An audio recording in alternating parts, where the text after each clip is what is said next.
Summary of Chapter 1. The first chapter began with King Dhritarashtra asking Sanjaya, his minister, quote, "In Kurukshetra, the field of Dharma, what did my people and the people of Pandu who had come together prepared for battle do?" Unquote.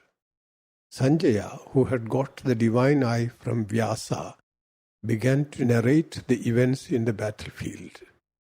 He spoke of Duryodhana, who saw the Pandava army and went to his teacher Dronacharya, giving his assessment of the two armies and giving instructions for the protection of Bhishma. Then Bhishma marked the beginning of hostilities with a big blow on his conch. This was followed by the conch blow from all the commanders of the Dhritarashtra army. Next came the conch blow from the Pandava side in an orderly fashion. Both sides got ready for the battle.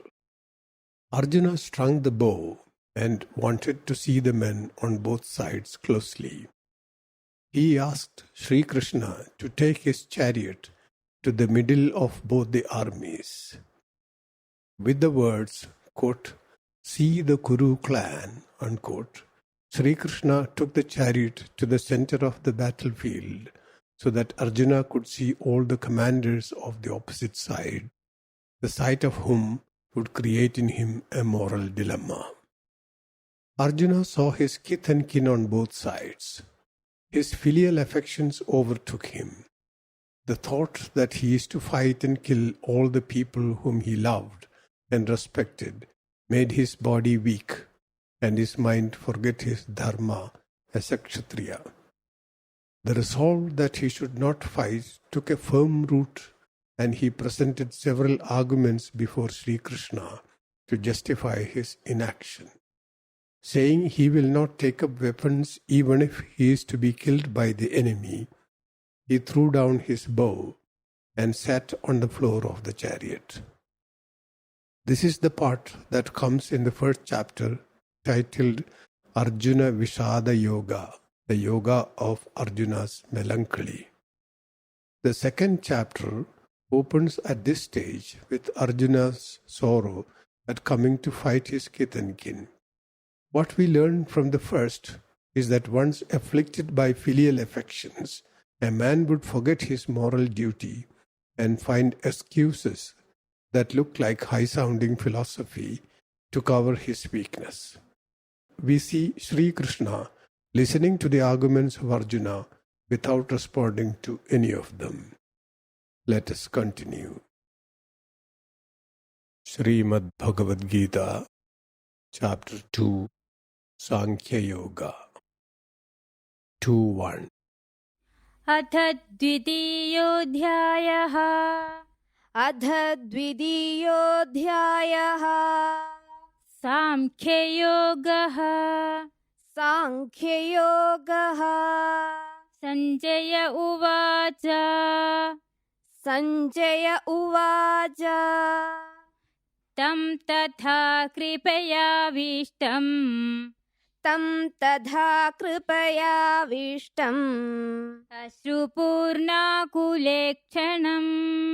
अश्रुपूर्णाकुलेक्षणम् विषीदन्तमिदं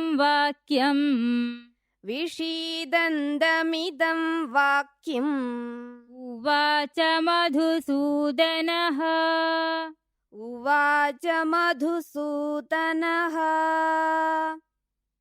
2.1 The meaning of the words of the shloka.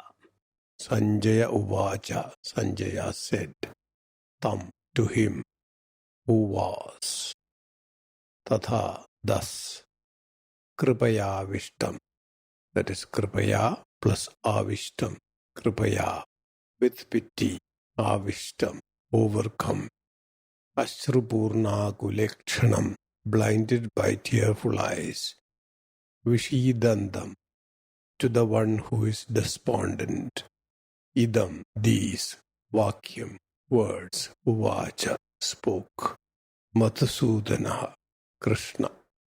2.12 The meaning of the shloka.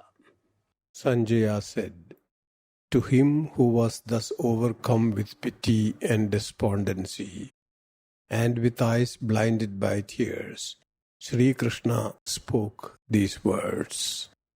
The shloka again.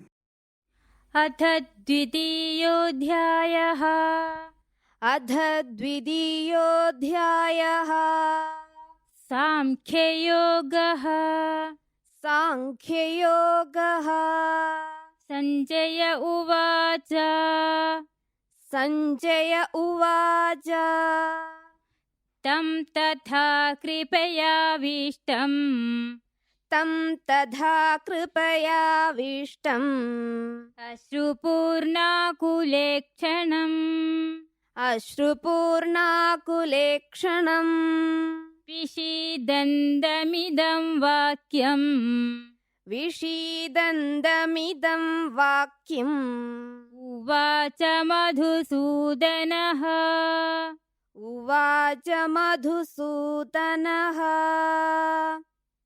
213.